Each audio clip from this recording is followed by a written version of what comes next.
All right, Joel Gausten here from joelgausten.com.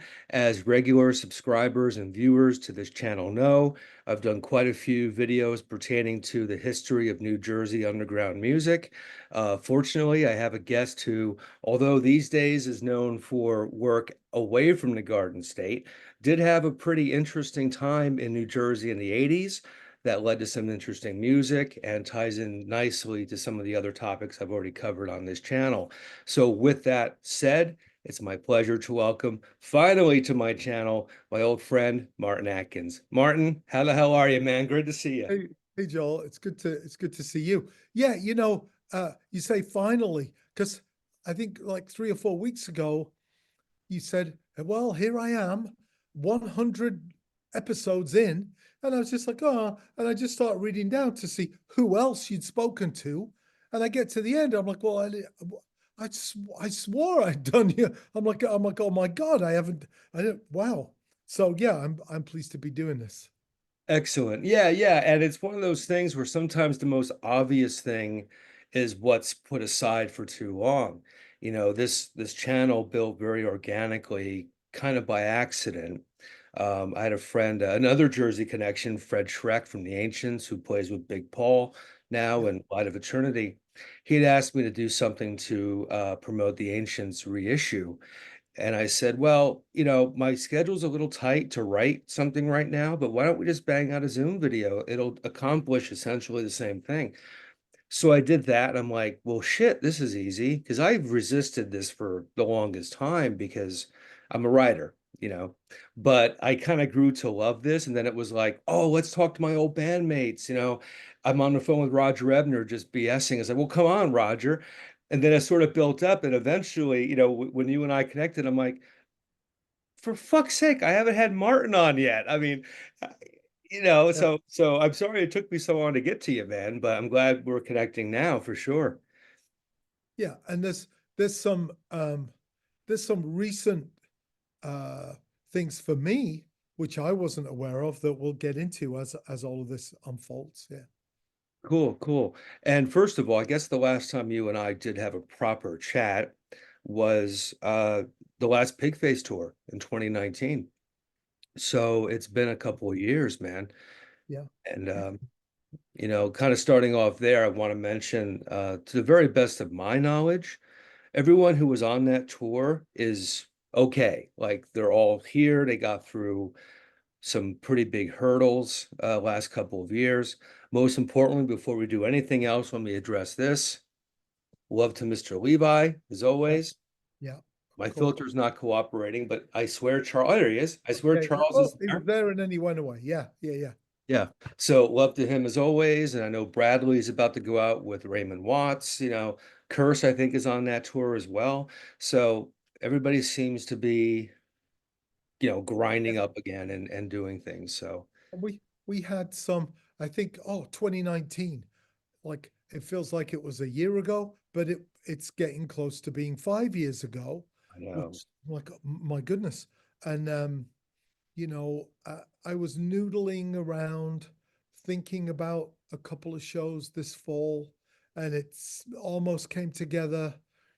And then some interesting people confirmed, and then a couple of people who I didn't expect that there would be a problem with got busy. And it was just like, there's 700 people in Pigface. It's not like it's a problem if 4 people can't make it. But there's a couple of people that I especially wanted to hang with. And I'm just like, yeah, I'll do it next year. Yeah. But being very conscious that things aren't as simple as that. I just had a new hip, and that's going pretty good. I find out about some more spine things next week. So things aren't simple as just saying, next year, you Right. know. Um, we lost Albini, we lost Geordie. Um, things are not simple anymore. That's for sure. Yeah. Yeah. Yeah. Absolutely. Well, hopefully, the more time it takes to get something rolling again, the more impactful and better and more meaningful it'll be, because as we move forward, fingers crossed as I say this, hopefully a lot of the shit that's been raining on our heads is in the rearview mirror at this point, and you know. Yeah, I mean, yeah, I don't know. Touch wood. I mean, maybe in a year's time we'll be having a conversation. Remember the golden years of 2024 when we thought it couldn't get any worse, and here we are. I mean, yeah, we'll see. We'll see. Yeah, yeah. Well, I'll put a cap on this direction by saying this. I'm old enough to remember 9/11, which was a tragedy. I don't even have to explain that. Um, I saw the 2008 financial collapse in this country. That was supposed to take us out. Um, COVID was supposed to be the end. You know, I had a lot of friends in the healthcare industry in those days. They were telling me this could be it. You know, we're all here still. Well, I don't want to say we're all here, but we're having a conversation, and we can easily connect with 20 people from that last Pigface tour right now if we wanted to. So life does go on. Life changes like a motherfucker, but it goes on. So I remain hopeful for the future. Yeah, I think you have to be. My dad used to say to me, kind of sarcastically, I think, "Oh, that's Martin. Bread today, jam tomorrow." I'm like, what does that mean? And I think he meant it as an insult, but I like thinking, even though there's only bread today, there will be jam tomorrow, you know. So thanks a lot, Dad. Yeah. Right on, right on. Well, let's talk New Jersey. I think a lot of viewers obviously know you through a variety of things, whether it's Ministry, Killing Joke, PiL, Pig, name something, Nine Inch Nails. But I suspect quite a few of them may not know you did have this whole era in Jersey that really served as a foundation for much of what you're doing now in a lot of ways. So, um, what I'm attempting to do first and foremost in this conversation is answer kind of a 10,000-foot question, which would be, how the fuck does the drummer from Public Image Limited end up doing construction in New Jersey? So let's start with PiL because you left the band in 84, 85, right? Around 85, there. yeah, February 85. Right. February 85 PiL, on paper at least, public perception wasn't doing that bad. I mean, it was really just you and John at that point. No Wobble, no Levine, no Joyless Jones. Hello, Pete. It was you two and different people. Great players were coming in and out of the band. Louis Bernardi, Brett Helm. Um, This Is Not a Love Song was a hit in the States. Their biggest hit still. Yeah. The band is featured musically on Miami Vice, which for those viewers who aren't young enough to remember, Miami Vice was fucking massive at that time. You could not get a bigger show. So if your music was on Miami Vice, you're reaching almost every television in America at one point. Yeah, So all these things considered, Martin, not the best time to leave a fucking band. So the yeah. first most obvious question is, why did you jump ship at a time where things seemed to be where they kind of needed to be? Um, well, I thought about this, and I thought about it after I did it. Um, I remember I was at the Melody Bar in New Brunswick. Matt Pinfield was spinning as he did on a Sunday, and this kid comes up to me. He's like, "You're Martin Atkins." I'm like, "What?" "Well, yes, I am. You were in Public Image. Yes, yes, I was. And you played at Roseland. Yeah, well, yes, I did. And you had Brian Brain on. Yeah, yeah. And you. This is not a love song. I'm like, yeah, this is not a love song. And you quit PiL. I'm like, yeah, yeah, I did. He's like, you fucking idiot. And up until that point, you know, I don't think I had thought about it, except that it wasn't a complicated or difficult decision. I just had to leave. Um, there is a dark black hole side of charisma or maybe there's just a dark black hole side of John. Um, I choose to think it's charisma is a double-edged sword. It's not these are not simple things. Um, and it wasn't like I was naively freaked out, like, oh, John was rude to somebody. John was really nasty to a lot of people, sometimes myself included, and I couldn't fathom it or be around it any longer. And so it wasn't a calculated decision. And I didn't do it in a smart way. Um, I just I told John to try and buy 6 more months of civility. I told John just after the summer of '84, I'm like, hey, I'm not going to do this anymore, but don't worry, um, I'll do Australia and Japan, and I'll be a good soldier. I'm not going to like release my solo album the day the tour starts and slag you off. I'll be there in interviews and toe the party line. Um, and, that guy Clinton Halen wrote a piece, or somebody wrote a piece saying Martin Atkins in the what a sycophant. I'm like, yeah, I'd already quit at that point, you asshole. I was just trying to agree with John and just do things honorably. And I remember being at I don't even I'm not sure which airport, but Larry White said to me, hey, and I deliberately didn't take my wages for 6 months, and especially not on tour, because I knew I was going to be on my own trying to get things going. And Larry White's like, hey, do you want your money now, cash? And but it was like a brick of cash. And I'm like, nah, no, I'll get no, because I didn't know what I thought I would do, spend 20 grand in an airport.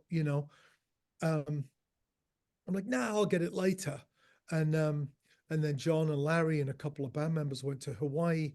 I went to LA and then got in a car, drove to New Jersey, and then was told I wasn't going to get paid and uh, gave up my rights to some things. It got really ugly. But um, even if I had sat and thought through every piece of this, the ultimate conclusion would have been the same.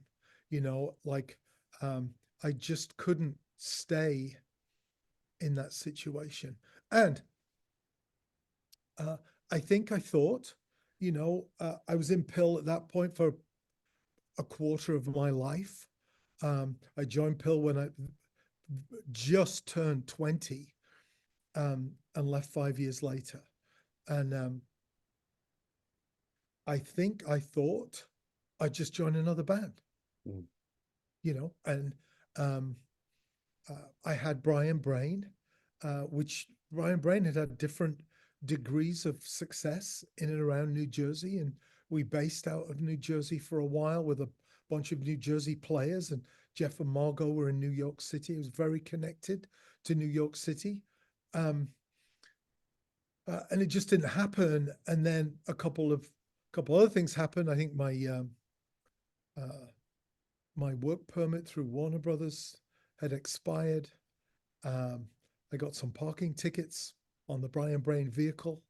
Just things got really bad, and I ended up, as you mentioned, working construction at half the rate that anybody else was being paid for carrying the same bags of sand. Um, you know, um, and made a go of things for maybe a year and a half like that, and uh, um, ended up starting Invisible Records in the middle of all of that at some point. Well, let's go back a bit. So, what drew you to Jersey? Was it that Jeff and Margot connection, or was it more than that? Because that's a big leap to go from LA. I've done it myself, It's kind of extreme to go from fucking LA to New Brunswick, New Jersey. Well, so a few things. My girlfriend at the time was living in North Brunswick, Mhm. um, on George's Road by the graveyard. There was this kind of, and so I'd hung out there a lot. I was familiar with the Melody Bar, the Roxy across the street, music in a different kitchen, the Rubber Room, Rehearsal Space, the Court Tavern, of course, Lunar Bear Ensemble. I was familiar with Frozen Concentrate, Cliff and Cara, all of these people I was familiar with, and Danny Schott, the poet who ran Long Shot magazine, and so I was familiar with all these people, and it felt really close to New York. What is it, like a 50-minute train ride? So I'd lived in Manhattan, Times Square, 19th and 11th.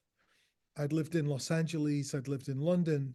And so it kind of made sense to hold up there with my girlfriend Erin at the time. And my goodness, there was so many radio stations there, RSU, TSR, PRB, and so much music going on. It didn't feel like we were in the middle of nowhere, disconnected. Mhm. You know. Yeah, absolutely. So you were working construction for a bit, but music never, to the best of my knowledge, Mm. music never really left you because you were still, at the very least, doing Brian Brain at that point in time, right? Yeah, we would. I mean, it's during this time that I met Trent on a Brian Brain tour in '85. I mean, that was wow, what a crazy timeline. November '85, I met Trent. We were touring a lot with Brian Brain. We'd go out on tour, and back in those days, we'd go on the road for 3 months. I'd be booking the third month during the first month of the tour from payphones. I Mhm. mean, there was no computers. And to me, this marvel, we discovered truck stops where you could eat a sandwich and there were phones at the tables. If you went through to the truckers lounge, which at first we didn't think we were allowed to, and maybe we weren't. Um, if you went into the truckers lounge, there were phones at the. So I'd be like eating a sandwich, like, yeah, no, Tuesday the 18th is fantastic. You know, whereas before I'd had to book shows while the band was while we were filling up with gas. I'd be on the payphone with quarters booking shows. So I don't know that Brian Brain was lucrative, but we slept on people's floors. We got hotels occasionally. I'm still friends with most of the people who I know whose floors we slept on. Anne Marie Foley in Boston, Karen Hirsch in Boston, uh, Tom Lash in Cleveland, who played trumpet and introduced me to Trent.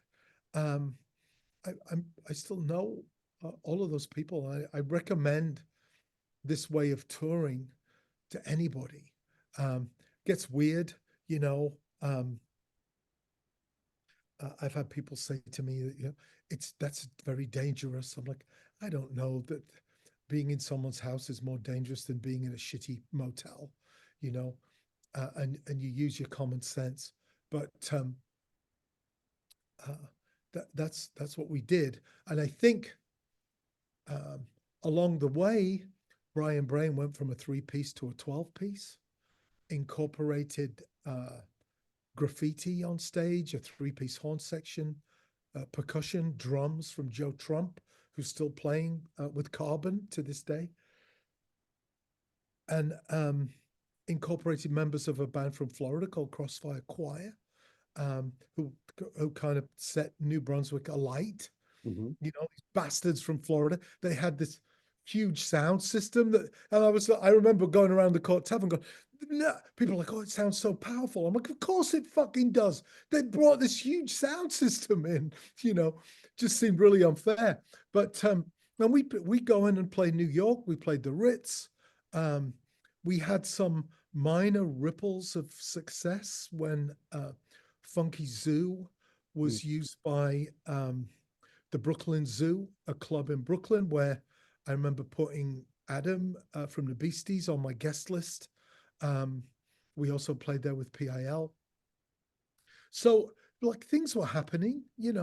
Um, I had my first label there, Plaid Records, PLAID. If it ain't plaid, it ain't bad. Um, and talk about a baptism of fire.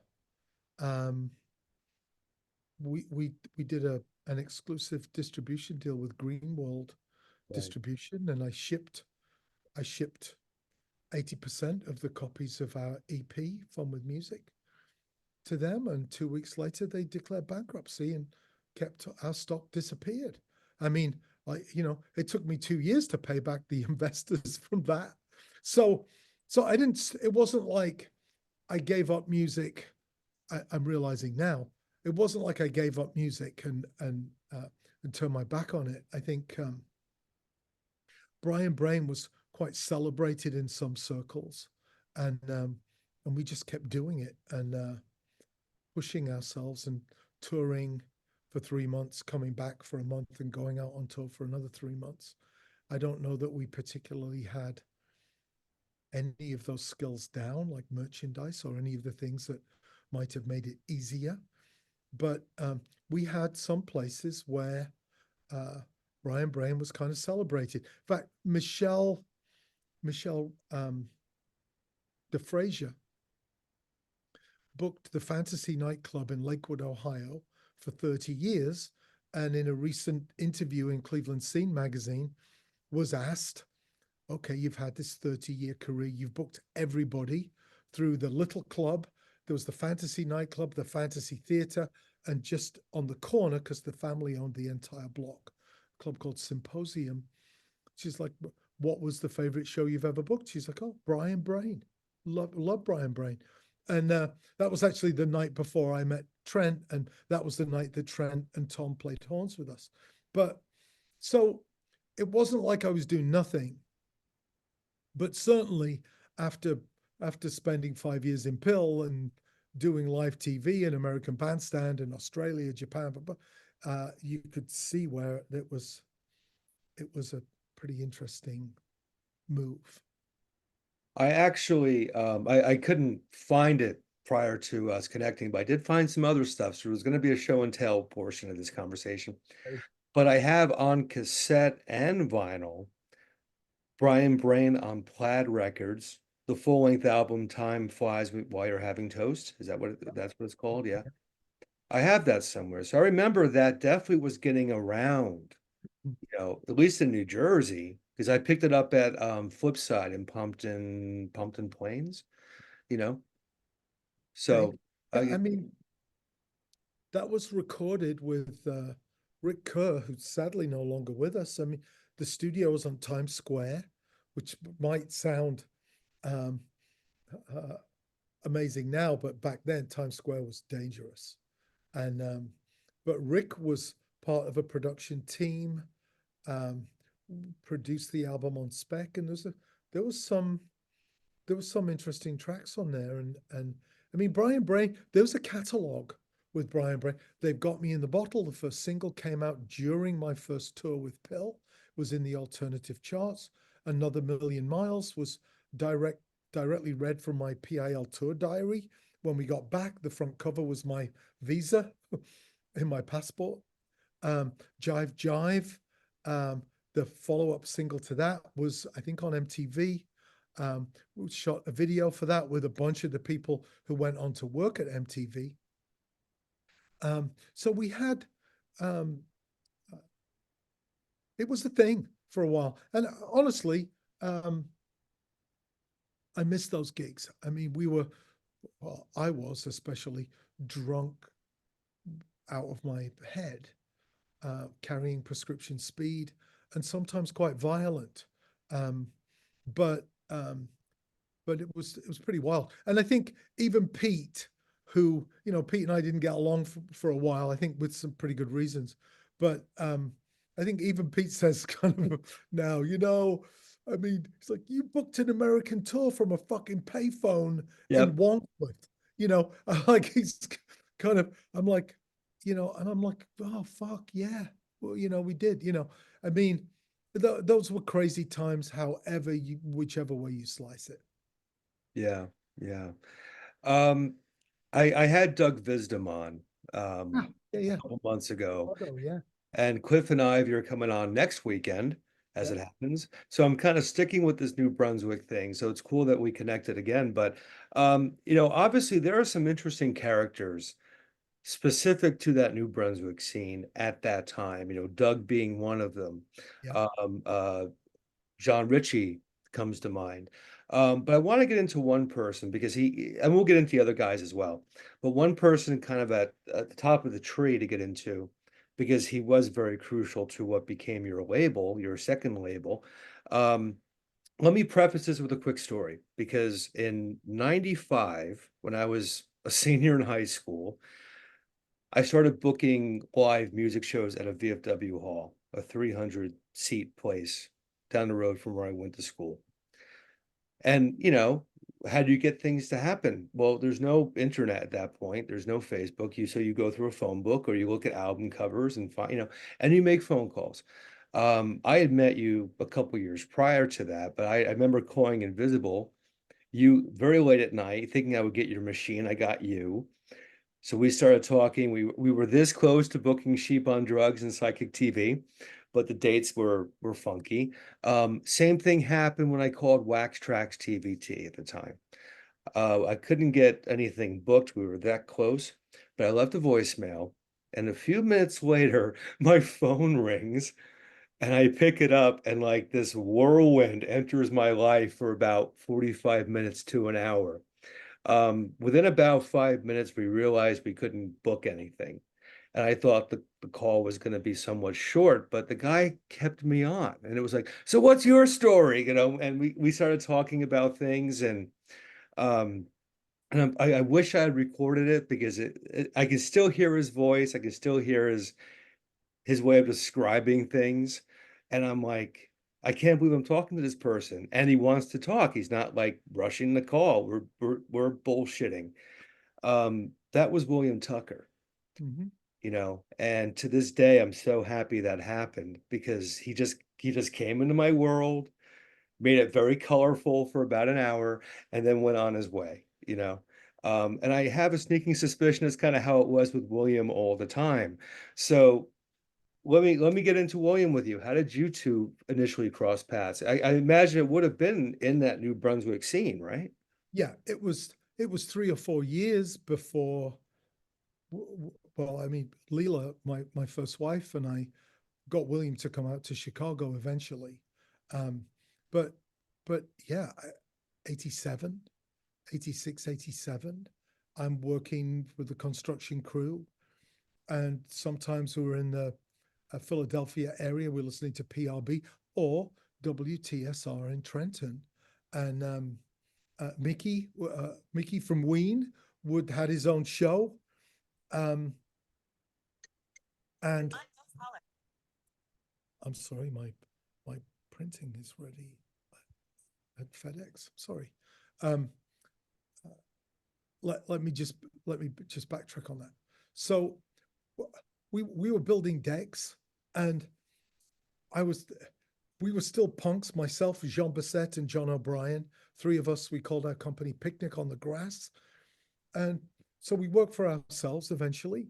And we would literally fly a pirate flag, as Richard Branson tells you to do this in his entrepreneurship. Fly a pirate flag. Well, we were just doing that anyway.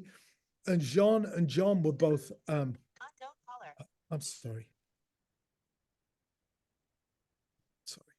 We'd literally fly a pirate flag, and Jean and John were both chefs. So they'd be, they would either make amazing sandwiches or but cook on a barbecue.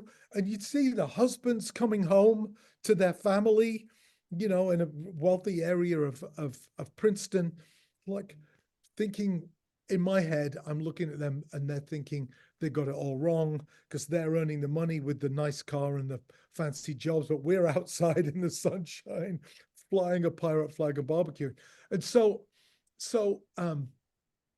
I would hear Cleft Palate on the radio, Brain Squeeze, or a band called 15, or Eric Gladstone, a radio guy, then journalist, now author, out of Vegas. He's somebody you should talk to as well, perhaps. Um, with his band Leather Studded Diaphragm, I think it was, I don't know that William had started producing the band 15 yet, but it was one of those situations where I was like, oh, but the Brain Squeeze, what a great track, William Tucker. Okay.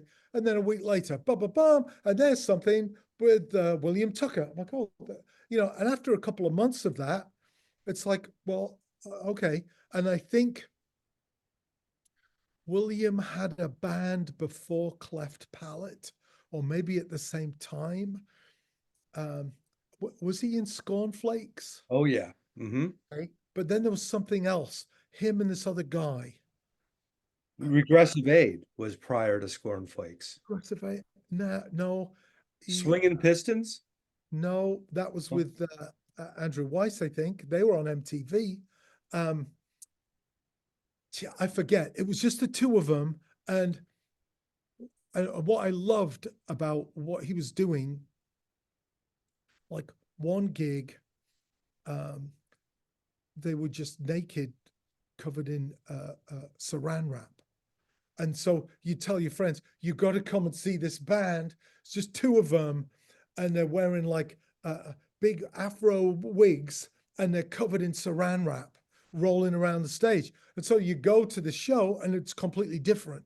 They reinvented themselves on a fortnightly basis just to fuck with you. And so then William kind of came into my orbit. Um, I was sending. So he'd had a little bit of success with The Sound of Machines, um, and that video was on MTV.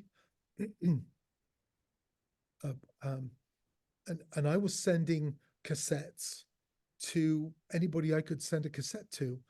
Most memorably for me, Wax Tracks um, in Chicago seemed like a no-brainer. Um, I don't know where else I would have sent. Maybe a couple of labels in California. I don't know what they would be anymore. Um, but a few labels out in California for sure. Um, uh, maybe Celluloid in New York, and a few other places. Bonaparte, Stiff, whatever was going on. The people I knew from the PiL days, and nobody was interested. And I think the same was true for William with all of his projects. I mean, I don't know if he was running a studio or mixing things from home or a combination of both. It was before home studios for sure. But uh, after a while, I called a meeting at my loft at 120 Sanford Street, which I'm sure is condos now. It was just a kind of factory. Um, and I had $60 and a case of beer. And I invited William, Cliff and Cara, I think, maybe not. A guy from a band called the Spy Gods, um, 3 or 4 more people. And I basically said, this is fucked. I'm tired of not getting a return call. If I'm not getting a return call with everything that Brian Brain had done and with everything that I had preceding that, well, which is just PiL really, but um, basically like we're all fucked. And I think I put $60 on the table. I think William put $120 on the table. The guy from the Spy Gods had a job, and he put $200 on the table, and we ended up starting Invisible. Um, it was enough to press the album that you have. It wasn't enough to afford a printed cover. So out of necessity, I screen printed the shopping bag. Yeah, wow. hopefully my filter cooperates, but that is the first Invisible record. Yeah. So okay, there you go. Brian Brain, of course, was my thing. Bizarre Sex Trio was a project. Lunar Bear Ensemble, I would describe as a predecessor to the idea of Pigface. Um, just jammed songs. Um, and what this bag did literally allowed us to bootstrap. So I remember thinking, well, if we don't have enough money for 500 printed jackets, I didn't have enough money for 500 shopping bags. And I'm like, well, fuck, how am I going to make this work? And then at one point, I'm like, well, hold on. You don't need 500 bags. You need 100 bags. And yeah, but then how are you going to get the next 100? Well, by the time you need the second 100 bags, hopefully there's some money from the first 100. And that's literally how you learn to bootstrap these things. And I remember going into Princeton Record Exchange. I don't know if William was working there at the time. He might have. And they'd sold 10 copies. And I go, fucking swaggering in there, head of the label, like, right. I'm like, yeah, I guess you've got a discerning clientele. And the owner of Princeton Record Exchange said, look, I'm going to stop you right there, Martin.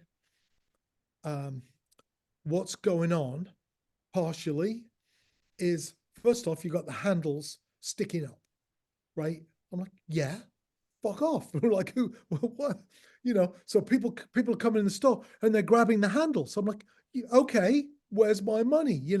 And they're like, yeah, but because it's not a regular sleeve, it's wider than most albums, and most bins are the exact width they need to be for an album. And like, people are having difficulty trying to then put it back. And like, a bunch of your sales are people who just give up trying to put the record back. I'm like, all right, whatever, dude. Wow. Yeah, I have one of those on my wall here too. Wow. And you can see the bands listed there. You mentioned Sex Gods, or Spy Gods, rather. By Gods, yeah. Cleft Cleft Palate was Palate. Williams. Bizarre Sex Trio was myself and Rick Kerr, who produced that early Brian Brain stuff. Voodoo Deathbeat was my thing as well. 15, Williams started to produce. I loved 15. So there was this album. Then we did Leather Studded Diaphragm, I think, or maybe 15. Maybe 15. That's Yeah. the 15 record. Yeah. So let's just say how very New Jersey this record is.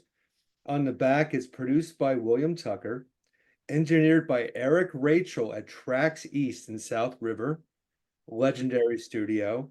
And it says thanks to Martin, William, Layla, Leather Studded Diaphragm, Brian Brain, and WRSU.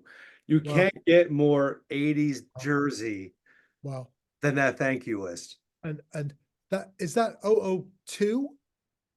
Let me see. I'm looking for a number on here. Yeah, I'm sure at some point It does have it's Invisible Records, box 189, North Brunswick, New Jersey. Yeah. Right there. Wow. Yeah. Hey, and that invisible logo looks a lot like nothing, doesn't it? A bit. I mean, Trent slept on my concrete floor looking at those bumper stickers, which I hand screened. So, and that's a great 15 were great. That album was a big problem for me. I got ink and I would print downstairs at the loft. It filled the space with fumes. Jean Basset, our upstairs neighbor, was really upset with me, and that ink wouldn't dry. It seems like the one you have was the kind of halfway through the first version. I switched to a water-based ink, but the earlier inks probably still are not dry.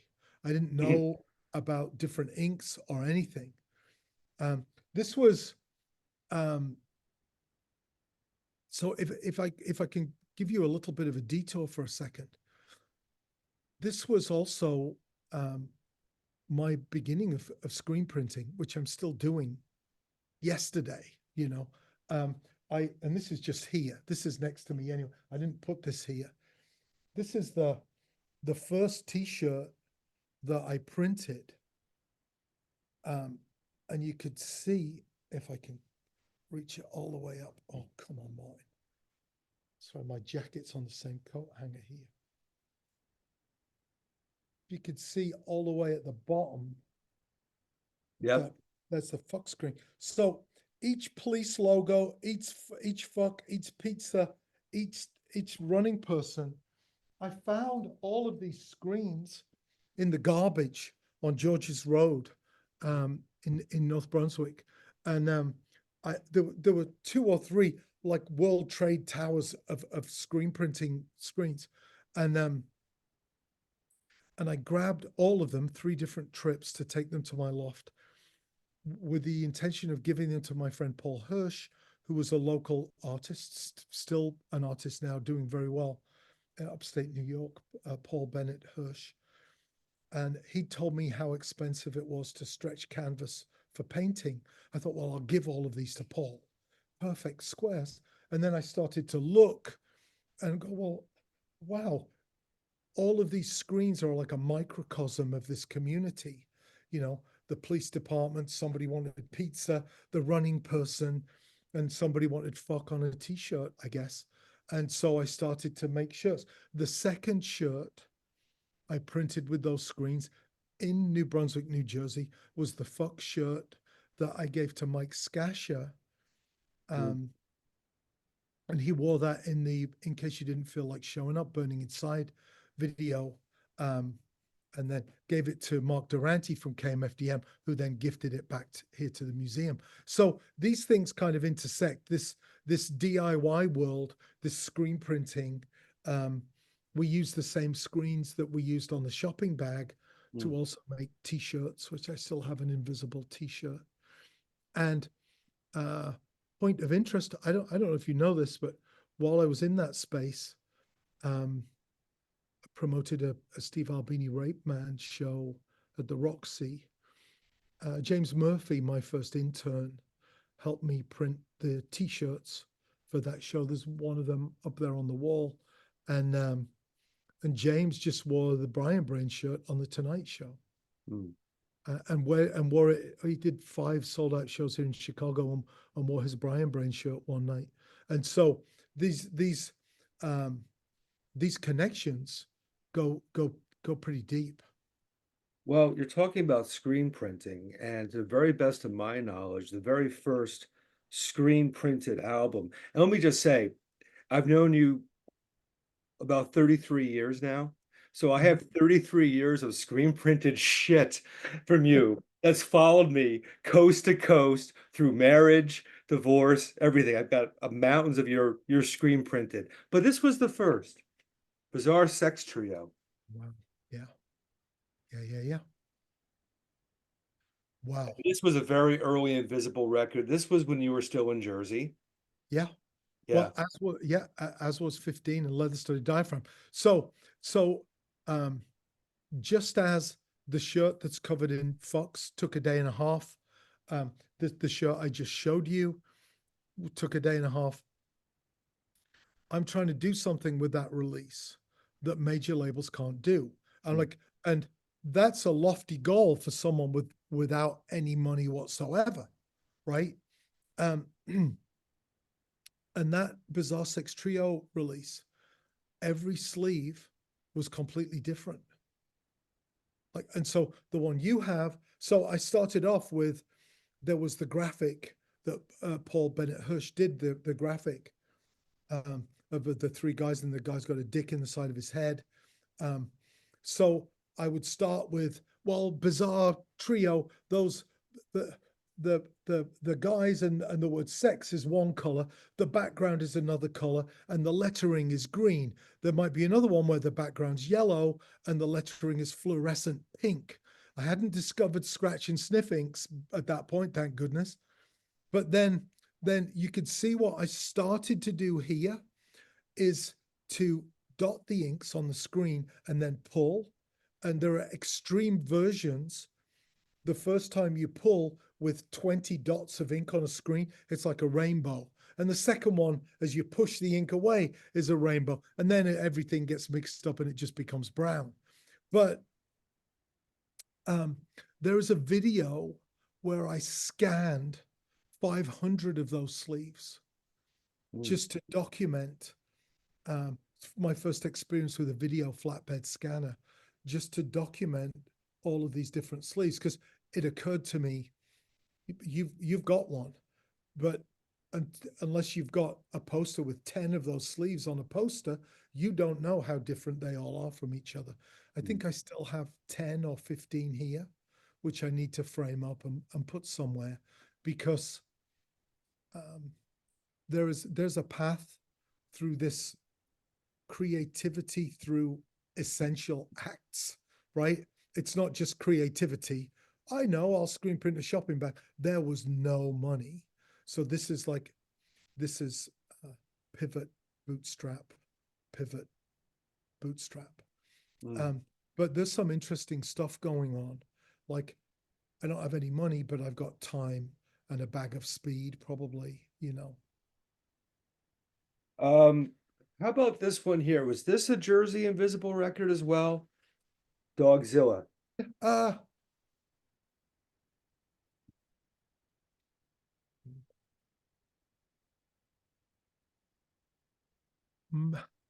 maybe. Is there an address on the back?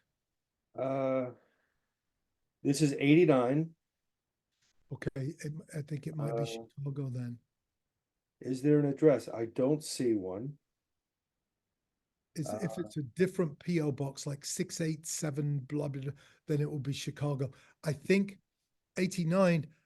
Uh, it might be just on the cusp, but yeah. And is that 005 or 006?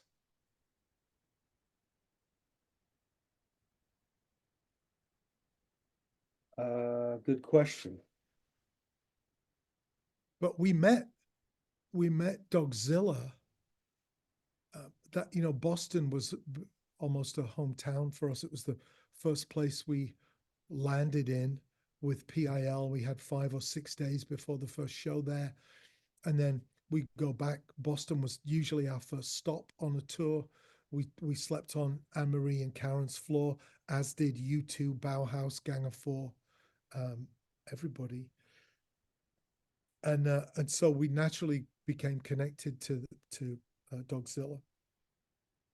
That song, "You Saved Me."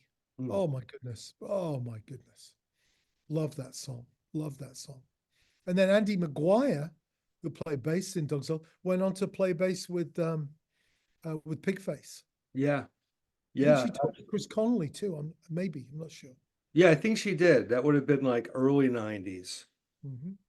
And Fudge, the drummer, who I believe is no longer with us from Dogzilla, he was Okay. an artist. He ended up doing art for a band I later played in called Electric Frankenstein. Oh, So it's funny, as you mentioned before, how these things sort of, as time unfolds, kind of intersect. And, yeah, the world is an incredibly small place. If you're an artistically leaning person, you're yeah, naturally going to gravitate towards others of the same philosophy. And then you realize, as our dear friend Greta Brinkman says, you stick around the underground long enough, you're going to know everybody, yeah, yeah. you know.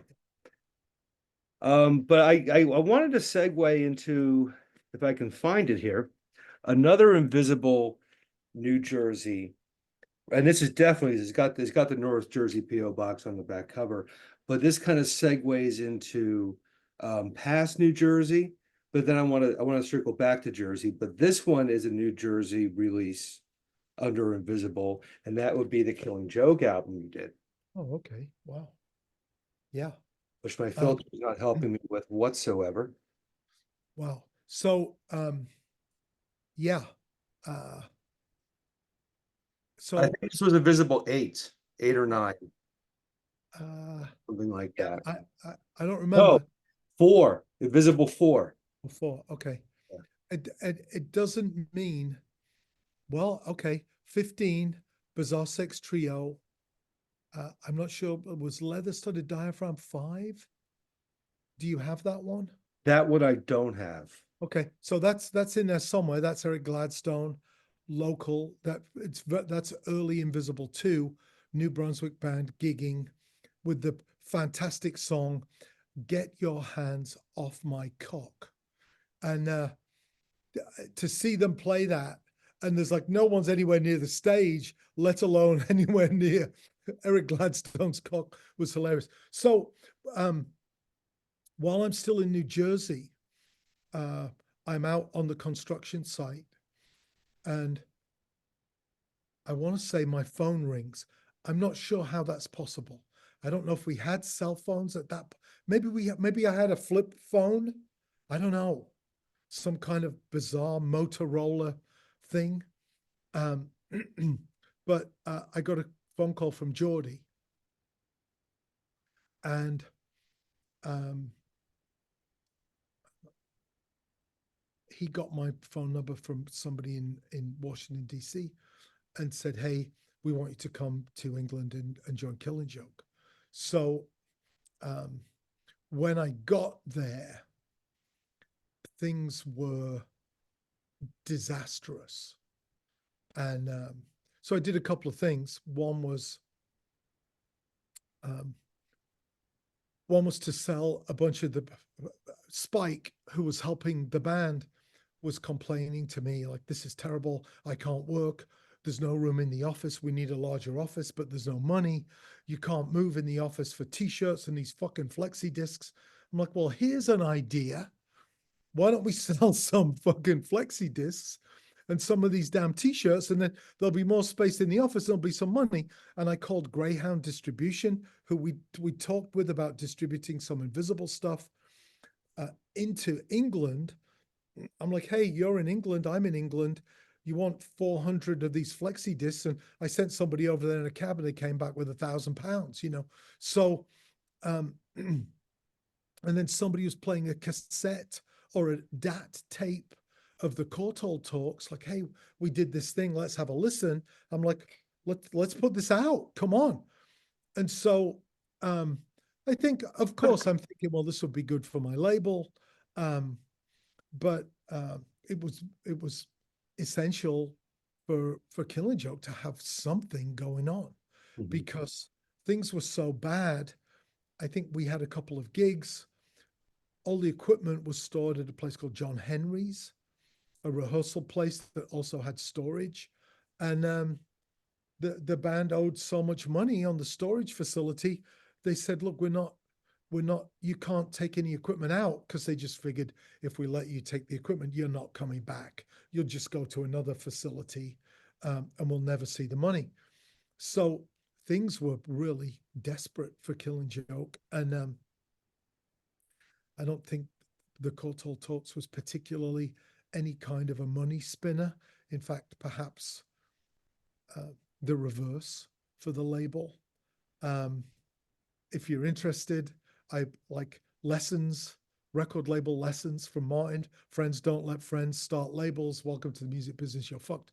I think the day after, I ordered another 1,000 copies of the Courtauld Talks, because the first 1,000 had gone. Here we go, you know. Um, I got a notice that one of our distributors was sending back 500 copies for Ooh. credit. So it meant like, wow, now you owe this distributor money, and what on earth are you going to do with the other 1,000 double albums, you know? And I think we ended up just throwing a bunch away. Uh, you know, it'd be great if I still had a couple of hundred of those right now. We'd sell them in a heartbeat. But vinyl just became ludicrous at some point. And yeah, it didn't really make any money, but it was just activity. And I'm sure at some points um, we sold some from the band's merch booth in the States. Um, we toured based out of New Jersey.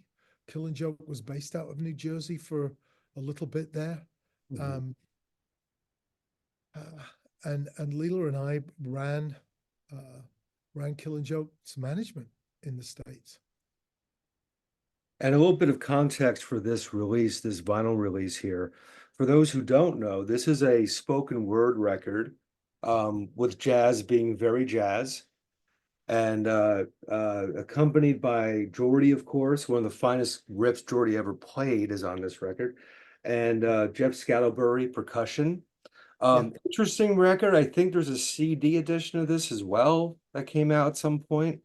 Maybe. maybe. Yeah, there is. And And, I'm just looking at that's my design of the logo. And then if you look, sorry, if you can see behind, I'm trying to navigate here. Well, there you go. The banners, yeah, yeah. those banners are right behind me there in the Killing Joke. Wow, it's the same. I sent that artwork to the banner company and had those print. I did the dollar bill scenery, of course, but yeah, wow. Yeah, that's wild. The dark one. Yeah. I have a couple copies of this actually. This one's still in shrink, but I have one without shrink as well. I mean, so this, I, I mean, um, this was a very interesting uh, period for me. Like, I booked Henry Rollins, who was living in Trenton Mhm. with Chris Haskett and the Rollins, and Andrew Weiss. I booked Henry at the Court Tavern for $60. I've got the contract. Neither of us signed it because it was $60. Like, well, what's gonna, $60 and water. He wanted water. So, and there's Henry doing spoken word. And up until then, I also saw my friend Elliot Katz, who used to work at a print shop in New Brunswick and is a poet and an author. He took me to see Richard Hell Mm. upstairs at the Melody, and with 30 people, and Richard Hell was just fucking hilarious. So this New Brunswick experience, I think I saw Ginsberg do some stuff with Danny Schott as well. This New Jersey experience fed directly into my Killing Joke experience. So when I heard Jazz and Geordie and Jeff Scantlebury do, I'm like, well, let's release it, spoken word. And it kind of slotted into that whole idea, that kind of artistic community that I was part of in New Brunswick. Absolutely. Staying on that topic here, there's also this on Invisible, which was a Chicago Invisible release. There's a Brian Brain EP, Mhm. and this was, hold on. You don't want to see what's behind me, so I got to blur this out. But that came out on Invisible when you guys went to Chicago. And we've constantly throughout this conversation made reference to things sort of coming back around. So I'm looking at the personnel on this record. You've got yourself, Margot Oliveria, who's in the Go-Go's, of course, Jeff She Smythe, she Joe. founded the Go-Go's. What's that? She founded the Go-Go's. Yeah, She she was. Yeah, she didn't co-found the Go. She founded the Go-Go's. I always try and say that about Margot because she's a unique, amazing individual, and she was too punk for the Go-Go's, and we know what happened after that. But yeah, so okay, who else is on the back there? Joe Trump, hello Joe, Wally Bird, and John Bechtel, later of Killing Joke, now in Ministry and tons of Killing stuff. Joke, Murder Inc. Ministry. Yeah, Murder Inc. That's right, with Geordie and Raven. yeah. Um, Later on today, I'm interviewing a band from New York. They're a horror punk band called Chesty Malone and the Slice 'em Ups. So I'm going through their latest EP, and who recorded the fucking thing? John J.B. Bechtel. And I'm like, for fuck's sake, Wow. you know? I mean, for a while, I remember talking to John at Margot's apartment, 11th Street between A and B. And uh, I just thought he was bonkers. And talk about mad scientist, you know, I mean, he came out with Brian Bray. We were in Miami somewhere on the grass verge in the middle of a highway, and he's taking his sampler apart. Like he was so far ahead of all of that technology. I forget sometimes how far I go back with John. I just sent him a message a couple of days ago, because that I'm reissuing the Murder Inc. On vinyl, and I reached out to everybody for comments and stuff. And what an immensely talented person he was. I don't remember what he was doing in Brian Brain. Maybe some horn samples and bongos and other stuff, you know. But yeah, he really did some great stuff on that vinyl for sure. I think that vinyl came out as I was heading out on the road with Ministry. Mm. So, so it really was Killing Joke. That was what brought you away from Jersey at that point, and then it became Al and Pigface and Well, no, Killing Joke didn't pull me away from Jersey, except accidentally. So we were based out of the loft, you know, and at the Invisible Loft, as I said, James Murphy would come and help. I'm booking Henry Rollins, I'm booking Albini and Rape Man.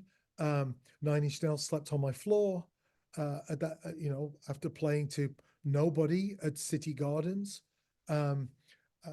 we 30 of my friends wanted to go and see the Pogues at City Gardens. I'm like, hold on a minute, we should open up as Brian Brain. And so like this crew of 30 of us felt like we put one over on Randy now because we were all going to pay to see the Pogues. And suddenly we're like, no, well, we won't pay. Plus we'll get cases and cases of beer. So we were firmly part of this. Upstairs from my space on the ground floor of this building, Jean Basset had this loft. As I said, he was a chef. And during rehearsals, we had a big dinner at Jean's loft.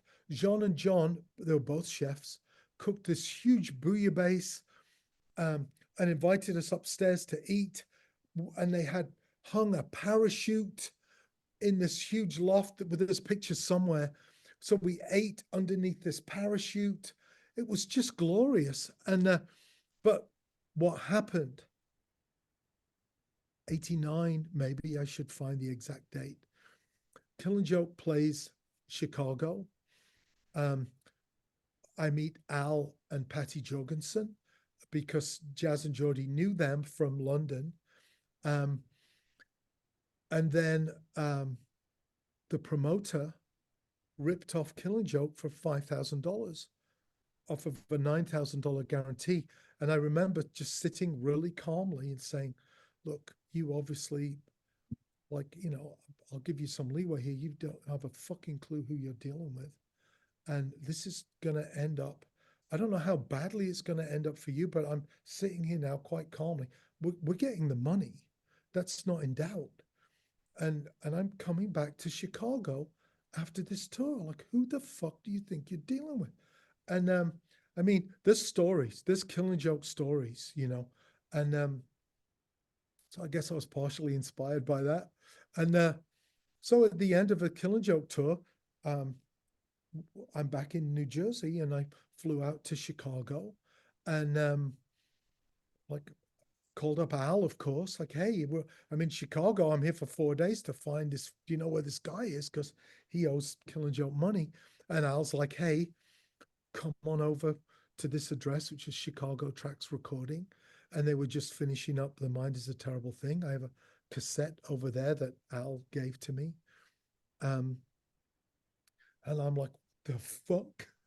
What the fuck is going on? I remember glaring. You know what a tape op is. It was like a remote control. We didn't have remote controls. It was a person who sat next to the tape machine with their finger. And the engineer, the producer would say, stop, next song, fast forward, back a bit. And I remember glaring at the tape op as he put on Burning Inside. Like, you fucking idiot. Put it on at the right speed. And as I'm glaring at this guy, I'm like, everybody else is just going, I'm like, oh, fuck. This is how fast this song is, right? You know, and I think Al said to me, hey, do you want to come out on the road with us? I'm like, yeah, you know. And Killing Joke wasn't doing much it wasn't like I took time off from Killing Joke um, to do ministry. It was just in a hole, a 6-month hole in the schedule. And things got a little bit tight because Al postponed the tour 3 times because he was ill. Um, but during that trip, Leela and I were invited to someone's apartment on the rooftop, 16th floor of a building at Granville and Winthrop, not far from where Frankie used to live, and with an insane view of the lake, which looked like the ocean, um, with 2 floors, its own access to all of the roof for this apartment building. And the second floor had this strange room with a view of the lake and a curved ceiling. And so we're at this party, and it was someone's going away party. I'm like, going, you're leaving this place. Like, what on earth would a place like this cost? You know, it was like $750 a month. I'm like, it was less than I was paying for basically a garage with a concrete floor in New Brunswick. And so I started to see what was happening in Chicago. Wax Trax, Touch and Go, Steve Albini, um, all of this, all of this craziness. And so that's what moved me to Chicago. I think I could smell what was in the air, what was coming, um, between the studios, the clubs, the 6 o'clock bar time, um, 6 a.m. bar time. And I don't think H Gun Video was going quite yet, but there was just, but yeah, no, they were, because they did the films for the ministry tour. It was just the 1976 London energy. I'm like, we're moving. So um, indirectly through Kill and Joke, I guess, but it had more to do with Wax Trax and 20 other reasons that Chicago became the epicenter that it did. Now, I know before that all took place, towards the end of your time in Jersey, you were playing and recording with Lunar Bear Ensemble. I want to bring that up because I said I had Doug on not too long ago. I actually got to see the reunion in 2007 when you were out in town, and I was still living in Jersey. You played the Court Tavern. I think that's when your book had just come out, the Tour Smart. Wow. Wow. Yeah. So John Ritchie just sent me a painting 2 weeks ago for the museum. And they that thank you for mentioning that, because that's another person who's, doing spoken word, their own artwork. And then Lunar Bear Ensemble was John Luna Ritchie and Bear Graham, percussionist and musician. And John asked me to be involved in that, and no rules. Every song's a jam, just, which is what PiL was at the beginning. No rules. Every song's a jam within certain guidelines. And we recorded an album, which I forget the name of that album. I think it's just self-titled. Maybe. I did T-shirts. Downstairs, we did some shows. So I'm looking back at myself, finding my feet, kind of. So instead of going, we're Lunar Bear Ensemble, you should come and see us, I think very smartly, we did a show with Henry at the Court Tavern. And I designed my own font, which this is all downstairs. I've got to scan it and stick it up on the walls if I can find room. Henry Rollins with Lunar Bear Ensemble. And then we did Lydia Lunch with Lunar Bear Ensemble. And these were really interesting, well-attended shows. And then recorded an album with Bob Musso in New York. And I think I might have been a little bit upset that didn't come out on Invisible, but maybe not. I don't know that Invisible was all that much until the first Pigface album kind of accidentally ended up on Invisible. Um, and the first Pigface was 009. Mm. Um, but but yeah, Lunar Bear was chaotic and really exhilarating. I don't know that we did that many shows together, maybe 10, 15. Um, but it was pretty wild and wonderful. And then I think that we jammed in some form or another for Cliff and Cara's wedding at the Court Tavern. Um, and once again, here's this little community, small town, not really, but small town vibe. And his Cliff and Cara married on fucking horseback, you know, in the daily newspaper, like what is going on?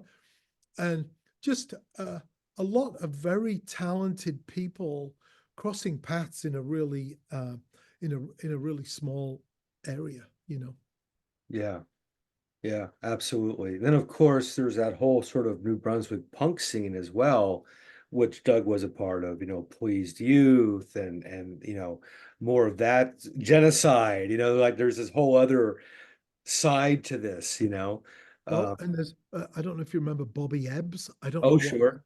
what was the band that he sang for. Genocide. Oh, he sang with Genocide. Yeah. Do you want to know my Bobby Ebbs story? Is Of he course still I do. alive, by the way?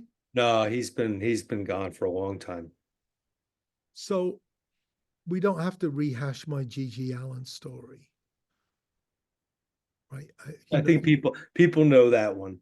Right. So, so I'm sitting at the Court Tavern, and I was looking like, you know, that was early in Gigi's evolution, and I was looking for him, to because he attacked me while I was pissing, and I attacked him and his band and all of his fans and his audience in broad daylight. So I thought it was kind of a sneak attack, right?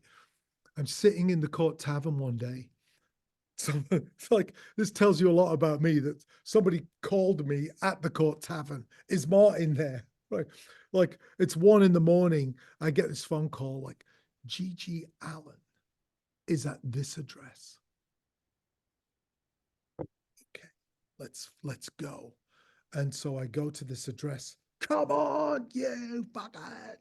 You know, banging on the door. Bobby Ebbs comes to the door. I'm like, okay, where is he? They're like, what are you talking about? Where's Gigi Allen? It's me, Martin Atkins, Brian Brain. Where is he? And I think somebody was just playing a joke, like, because Bobby Ebbs was stabbed in the heart on stage and survived. So I think somebody thought, well, this will be hilarious. Let's send Martin over there to like, let's get Martin into a heated state and see what happens. I think we ended up drinking tequila and slightly friends. Um, but um, yeah. So and there was that whole more pop scene. Who was that big band that came out of the Court Tavern? Tiny Lights, Well, no, Tiny Lights was one actually, but huge. They were huge. Smithereens. Smithereens. Yeah, yeah. I mean, there was a lot. There was a lot going on. Um, Maybe it was like closest, coolest stop on the train out of Manhattan. Like you could feel connected, but didn't have the hassle. I don't know that Manhattan was that expensive back then, but maybe it was. I mean, it's unattainable now for sure. Um, but so many people coalesced in that area, you know, Philadelphia, Trenton, Rahway. Like we did a Brian Brain tour. We don't hate the Garden State. I think it was Brian Brain, Crossfire Choir, and somebody else, you know, um, like 5 shows in New Jersey, a place called Walk and Roll, um, different places. Yeah. I think we opened for REM, opened for Brian Brain Wow. somewhere when they were still called Rapid Eye Movement. you know. Yeah. Me Wow. and Pete Jones sat in the dressing room going, this is going nowhere, you know. Yeah. That sort of thing happens, man. I'm in this whole Linkin Park, the band Linkin Park sort of rabbit hole these days because they Yeah. just came out with a new single and they've got a great new singer and they're getting all kinds of press. I interviewed Mike, the singer, forever ago, like in the year 2000. They had just put out their first record and it was kind of that new metal thing. And fucking every band, remember that? Like, every band was that for like 2 years. Yeah. Um, And I'm interviewing a guy, and he's super sweetheart, very like, we're gonna be in this for the long run, and yeah, rock and roll all for one. And I'm like, you know, your record's good, man, but there's like, I'm thinking this. There's like 50 other records that are good too. Like, good luck to you, you know. And here we are, 25 years later, and the motherfucker still he did it. You know what I mean? Yeah. So I always think now, like, you never squash somebody's enthusiasm for what they're doing because that person could be the legend of our generation. You never know. Well, and it's like I try and tell students, anybody that will listen really, like, I'm 65 and I've done a lot and I'm still learning every day. Like one thing that the museum has taught me is like I you don't know. You don't know what someone's been through or what is the huge object or the insignificant piece of paper that is going to set them off crying or on a reflective journey or into a reverie or delighted remembrance. I just don't know anymore. I've tried to do that.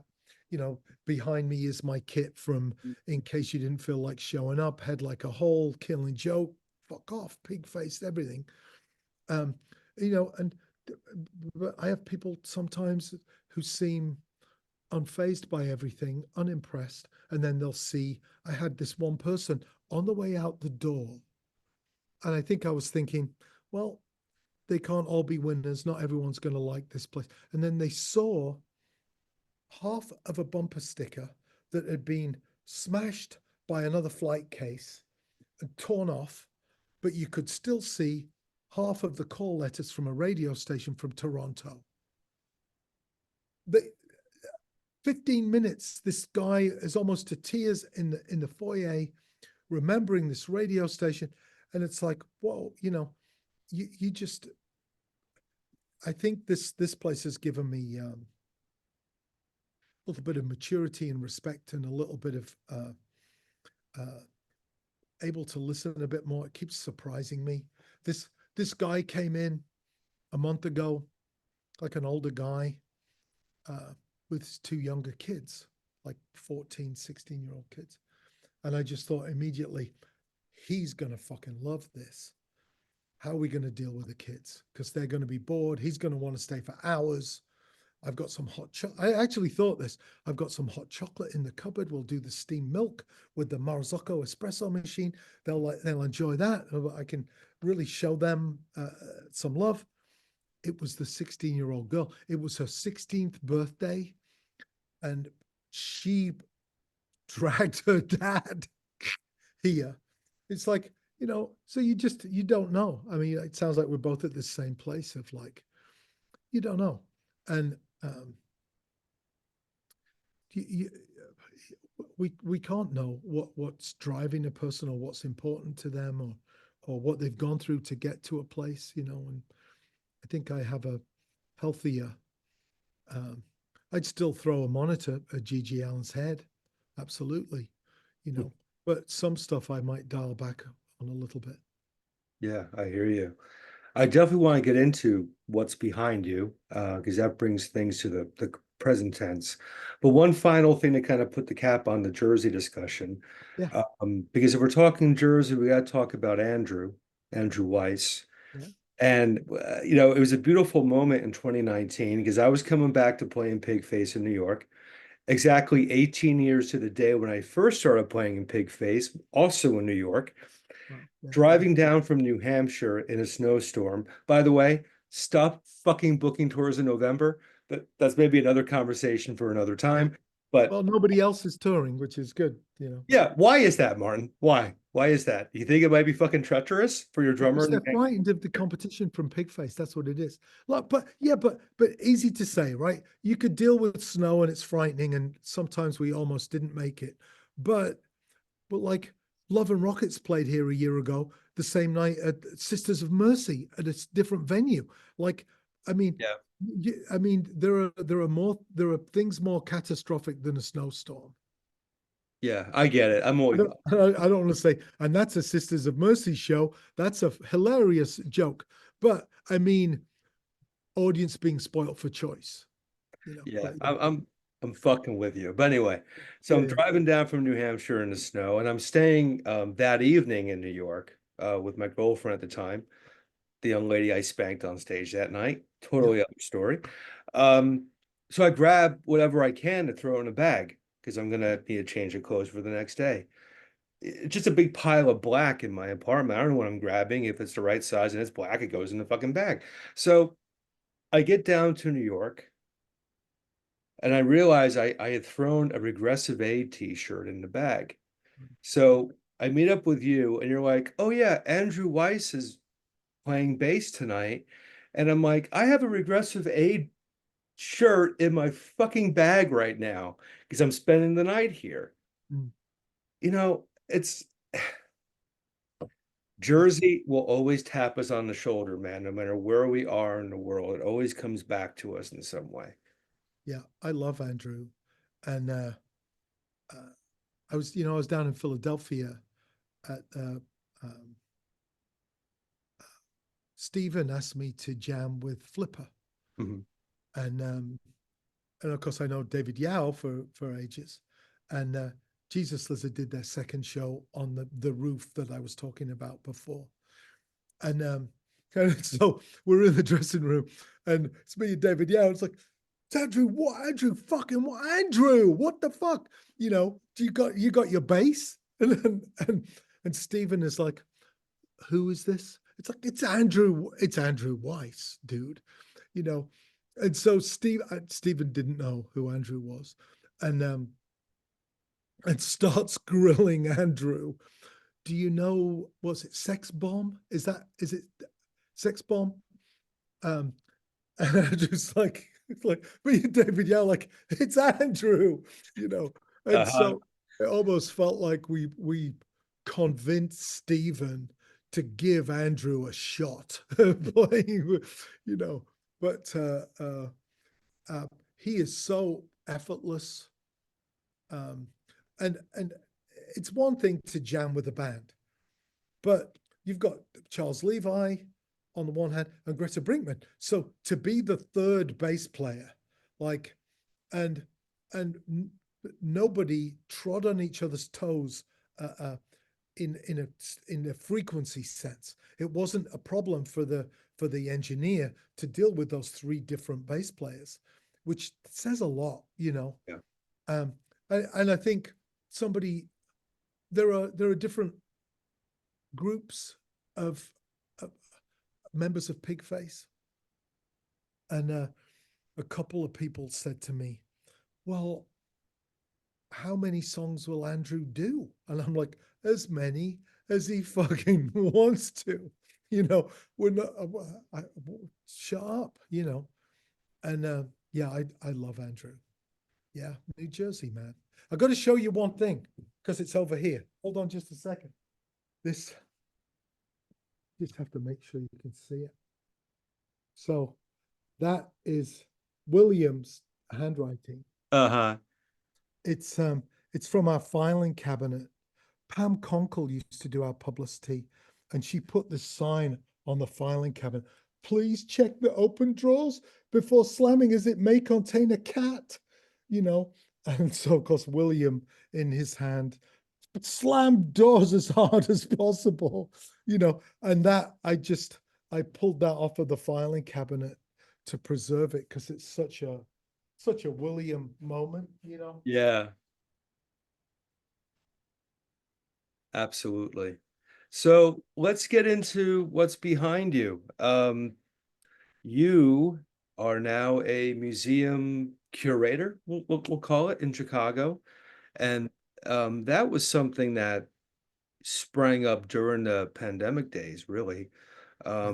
So why don't you tell me a little bit about what we're seeing behind you and what this whole thing is about? Well, so um, for one reason or another, I kept everything.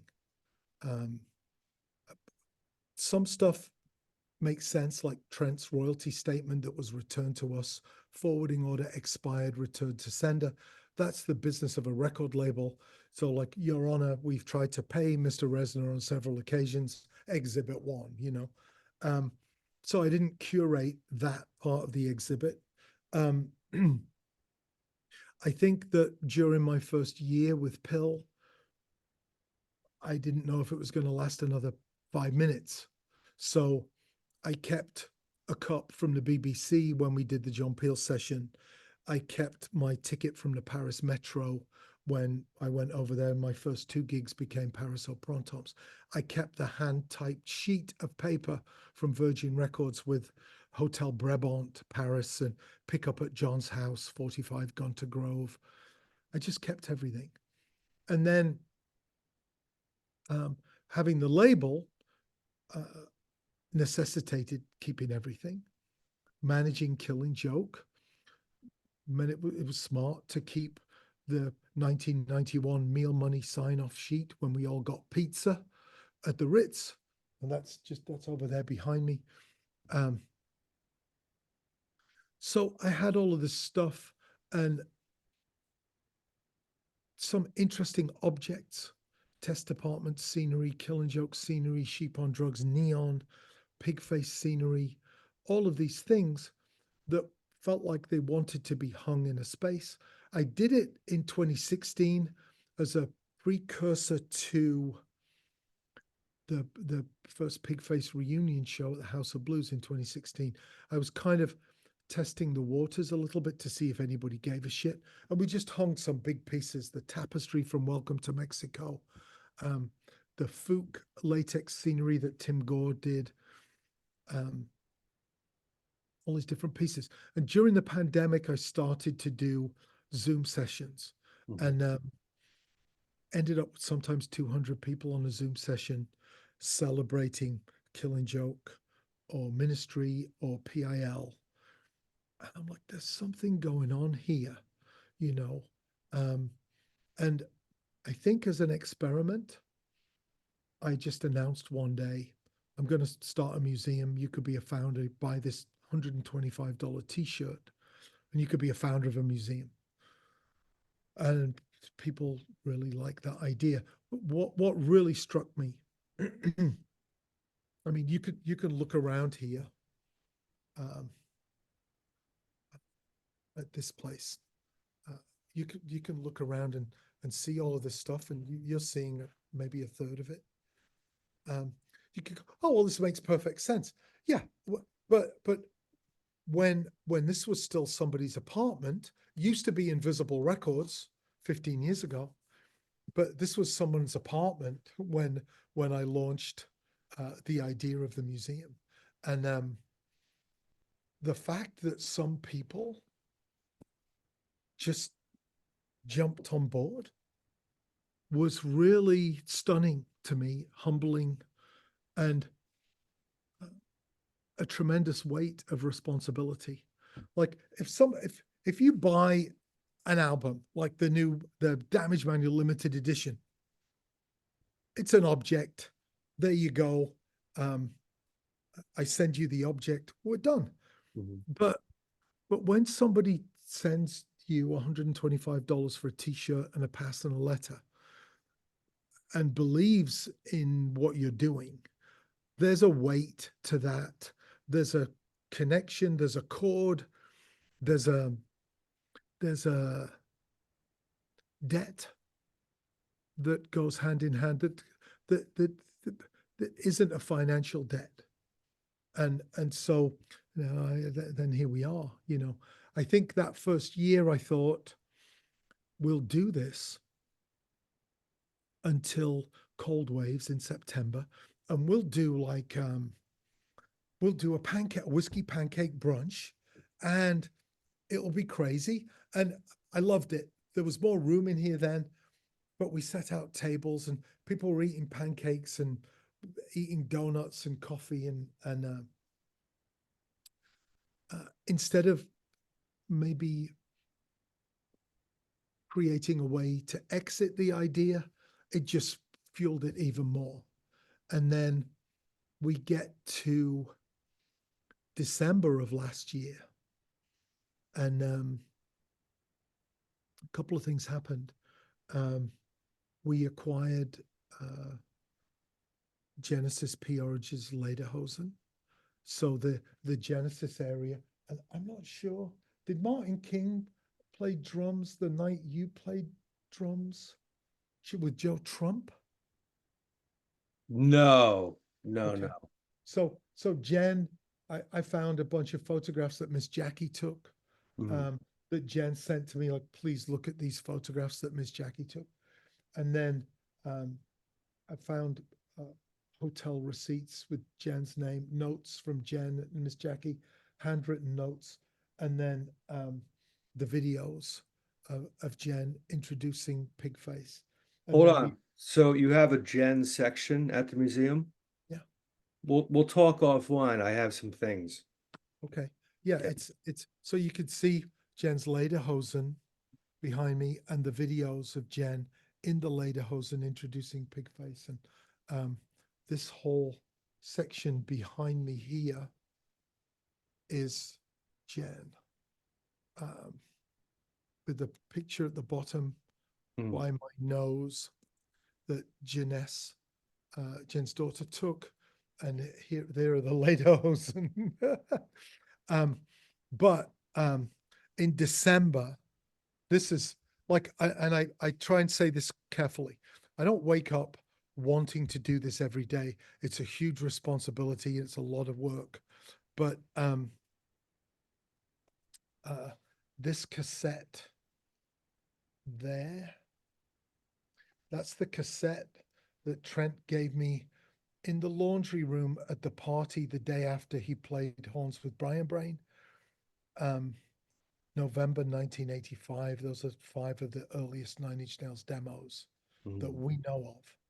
We've also, in the same area, they got Year Zero rotating on that stand there, which was gifted to us. But I sold that cassette tape in 2010. You know, I'm a musician with 4 kids. And in December, I got an email from somebody saying, are you interested in this cassette? Mm. And I just thought, oh, fuck, you fucking idiot, Martin. This is going to be $10,000 in a heartbeat. I know somebody who bought a Nine Inch Nails snare drum for $7,000, right? So, I mean, $10,000 is a starting point for that cassette. And I tried to be cagey, you know. I also, my time in New Jersey, I worked at an art gallery called Art Forms in Red Bank. And Charlotte Scherer really gave me supported me for a year with that job, and showed me, educated me a lot on art stuff, you know, and how to be with people. And I really appreciated that time and her help. But so I start to try and be art gallery cagey. Maybe I'm interested, maybe I'm not. Who knows? Trying to keep the price down, which I didn't have any money to buy this anyway at that point. And the guy, his email response to me is kind of like, I don't know what you're talking about. Like, I bought this cassette from you in 2010, and it seems to me that it belongs in the museum. Where should I send it? Mm. And so this museum has opened up this pipeline to the generosity of the human spirit and respect and love and so much for me. I mean, it's It's just been staggering. This guy, Paulie Gladden, very early. This is very early. Might have been 6 months in. So it's summer of 2021. There's not much on these walls at all. And I came up with this secondary idea to be a founder. We're always conscious with Pigface. We'll do a $300 VIP, but that enables us to give some tickets away for people who don't have any money, you know? So I came up with this way for people to submit an object and they would become a founder. And it was just a way for anybody who had a ticket stub but no money to still be involved. I want to honor those people who've been fans since the get-go. Well, so Paulie Gladden walks in with 30 t-shirts, 15 shirts in 2 bags. And I remember saying, could I be a cheeky bastard and take one shirt from each bag? Because I thought he's coming here to offer me. Well, he was already a founder. He didn't need to give me anything. And he's like, no, all of these shirts belong here. You know, and so I try and reflect that generosity. The fridge is always full with water, beer, alcohol-free beer. I'll, you know, milk, oat milk, always trying to, you know, it gets difficult if 7 people want a cappuccino. That's half an hour of my time, and I'm happy to do it. But they'd probably rather have me telling stories than not even being able to talk because of the milk steamer, you know. But this place has just been the wildest, brain-opening, heart-opening situation I've ever been involved in, and it's done nothing but grow. It's growing exponentially now. In the first year, we didn't really take people downstairs where the studio is. We did the last Gravity Kills album downstairs, Snapline from China, several Pigface albums. Frankie sang Closer to Heaven downstairs with Lacey, Lacey Connor. Fallon's played guitar downstairs. Jared did the last ChemLab album downstairs, begrudgingly. Sheep on Drugs. So much has happened. Chris Conley did Private Education downstairs. So it's like, well, hold on. You know, I can play you all this stuff. Skinny Puppy demos, unreleased PiL, both nights in Paris, unreleased tracks from the Flowers of Romance, unreleased remixes that people have sent to us for some of the many albums on Invisible. There's just so much. Cynthia Plasticaster reading the Jimi Hendrix episode from her Plasticaster diary. You know, so the experience downstairs is growing. Now we're recording. We doubled the size of the studio downstairs. We stole the live room, but now the museum is the entire live room for the studio. So I let people stay overnight. Justin from 31G, The Locust, stayed here with Def Club. Couple, Ministry Collector, who's on Instagram. He's a rabid Ministry Collector. That's why his Instagram handle has been. Him and his wife came over from Dublin. I let them spend the night here.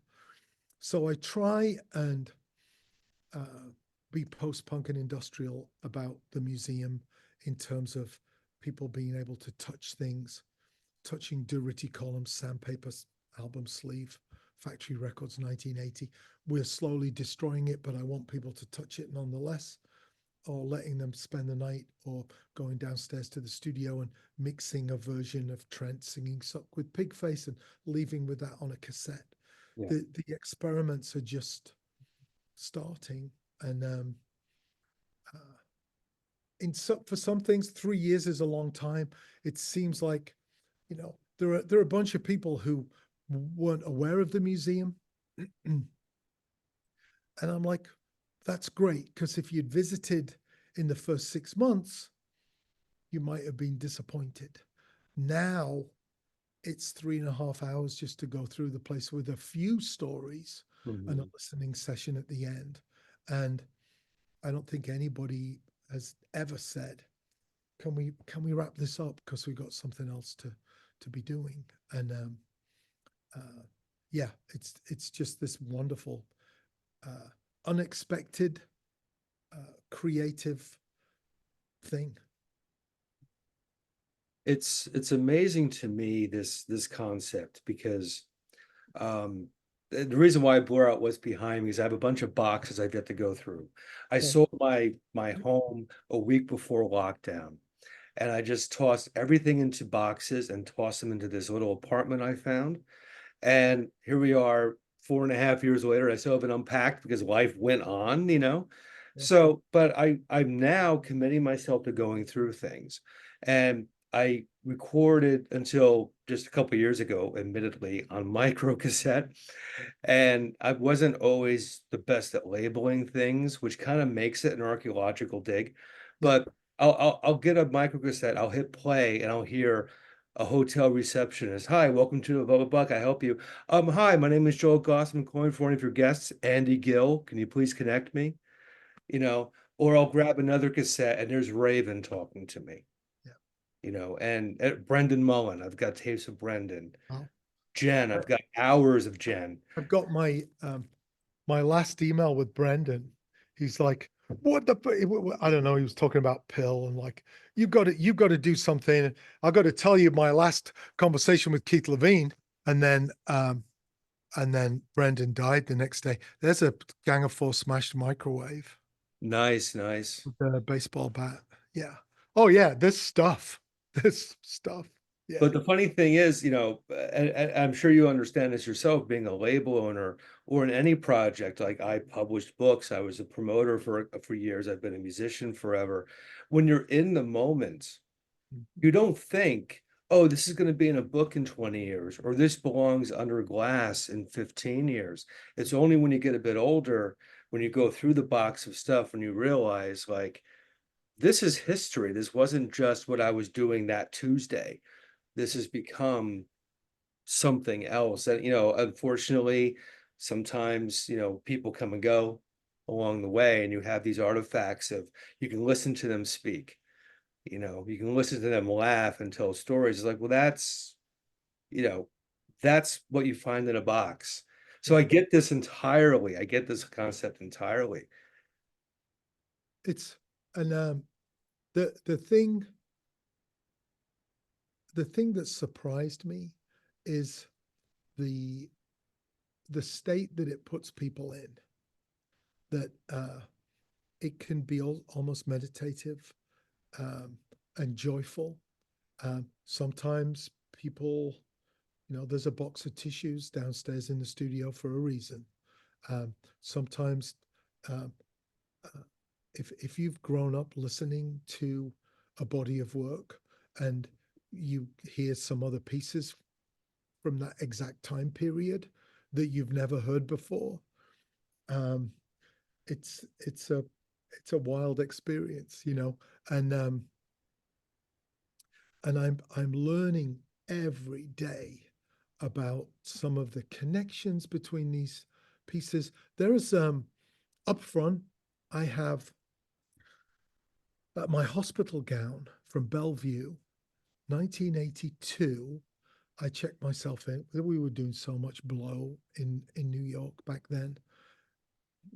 It wasn't like you wouldn't even, it wasn't even notable. There was just drugs everywhere in New York back then. And I thought my head was going to explode. I checked myself into Bellevue and I left with a hospital gown, and then lied and took that gown from me, wore it at Roseland, wore it on tour, and then we ended up with Larry White, who sent it back to me, and it's on display up front with a ticket from Roseland, and then some video footage of John wearing it. And somebody just said to me 2 days ago, that's where Sid was 2 days before he died. I'm like, no. I'm like, what? How did John know when John wore that's where Sid was before he, like, just all of these weird connections or non-connections or stuff. There's so much. And I'm learning so much about Chicago. course, Steve Albini, um, um, Chris Conley said to me, he came to Jesus Lizard's second show on the roof, and he said, I remember saying to this guy, who you fucking Steve Albini look-alike wannabe motherfucker. Like, and it was Steve Albini doing sound for the Jesus Lizard, you know, and all of these connections. We were talking about the night that Killing Joke played with the Revolting Cocks, New Year's Eve 1991. 89-90 was the Ministry Cage tour. 1991, Killing Joke were in town. We're on a double bill with the Revolting Cocks.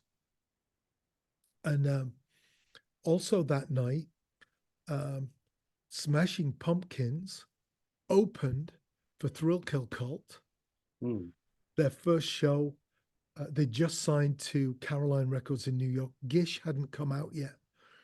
Like, holy fucking shit. Todd Rundgren was playing at the Riviera, and Material Issue were playing at Cubby Bear. Like, it's like, so, but we just pieced this all together in the last month. There's a huge banner up there from Thrill Kill Call the Revolting Cocks. Wax Tracks put on a couple of buses filled with champagne. I've got the poster from the Smashing Pumpkins opening for Thrill Kill. Like, we're just kind of piecing together Chicago, you know, O'Banion's, the club that preceded Neo. We got a jacket from O'Banion's and a table from Neo, the ID checking station from Neo, um, pieces of their dance floor, you know, just all of this stuff. And you start to like, oh, fuck, that's what a museum does. You start to piece together this fractured history and you put it into one place and start to make sense of why Chicago became Right. this place. It wasn't just Wax Tracks, although Wax Tracks was a huge part of it. Chris Conley wouldn't have been here without Wax Tracks, but H Gun Video, who pioneered so much over a 5-year period. And Steve and Big Black and Touch and Go, Corey Rusk and Reed Hyams at Chicago Tracks gave Pigface basically a record now, pay later spec deal. Otherwise, Pigface would never have existed. You know, so many, takes a village, right? The alley, you know, the clothing stores, the clubs. Man, fucking crazy. Well, I've got to get myself out there again. Check this spot out for sure. Yeah, yeah, yeah. And you're one of those people. I very happily extend the offer to spend a night. Yeah, that'd be cool. Absolutely would be cool. And we'll talk. I've got some things that certainly would interest you for inclusion there. Okay.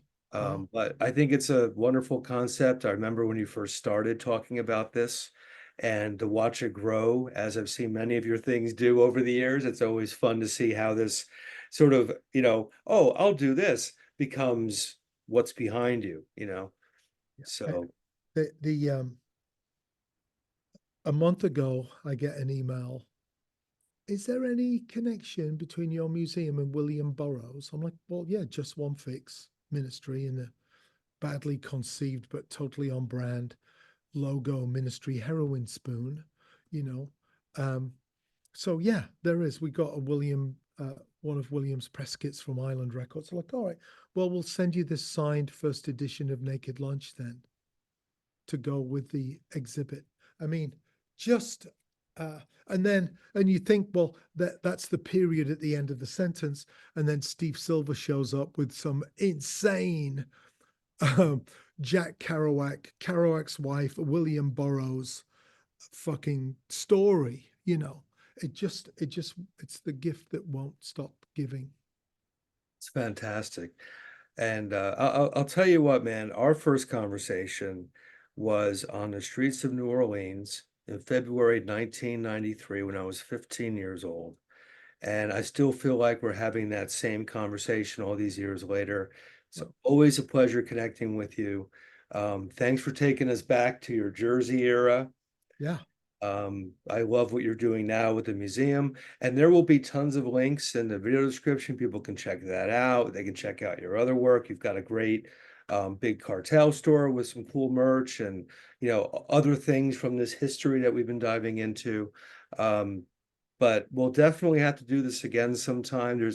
We just touched a little bit of what we could get into because we can just pick any of the bands you've mentioned and do a 5-part series on them. So we have plenty of opportunities to, dive into something else down the line. But for this conversation, Martin, always lovely talking to you. We've been doing this a long time, and I look forward to that continuing for sure. It's nice to talk to you, Joel. And if I could just say to anybody listening, um, you know, I've seen so many stories recently of people's struggles, and just for fuck's sake, don't give up. Um, Stay in the fight, and just keep doing stuff. And as I'm fond of saying, great things happen when you do stuff. Nothing happens when you don't. There's a million reasons to not do anything, but just keep trying to do something, and people will find you and people will help you. And yeah, I just wanted to kind of pass on some words of encouragement. Absolutely. Very much appreciated, my friend. We will do this again. Thanks, Joel. Lovely seeing you, man. Take care. See you too.